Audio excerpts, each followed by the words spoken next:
আজকে আমরা মজার কিছু ভোকাবুলারি শিখবো। আমার সাথে সাথে সবাই বলবে, ঠিক আছে? বলো, ওয়েট অর্থ অপেক্ষা করা। WAIT, এই ওয়েট অর্থ অপেক্ষা করা।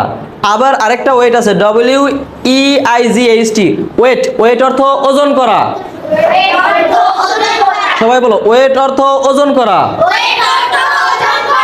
আচ্ছা, আমরা সবাই জানি রাইট অর্থ লেখা, তাই না? রাইট অর্থ লেখা। আরেকটি রাইট আছে RIGHT, রাইট অর্থ সঠিক।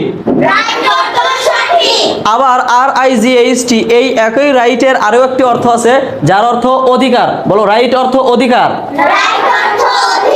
বলো, উইক অর্থ সপ্তাহ। আবার আরেকটা উইক আছে WEAK, উইক অর্থ দুর্বল। উইক অর্থ দুর্বল।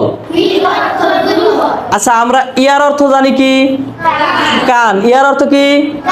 আবার আরো একটি ইয়ার আছে, ইয়ার অর্থ বছর। ইয়ার অর্থ কি? YEAR, ইয়ার অর্থ বছর। স্লিপ অর্থ কি? স্লিপ অর্থ কি? আরো একটা স্লিপ আছে SLIP, স্লিপ অর্থ কি? পড়ে যাওয়া বা পিছলানো। স্লিপ অর্থ কি? তাহলে আমরা কিছু আজকে নতুন নতুন কিছু ভোকাবুলারি শিখলাম।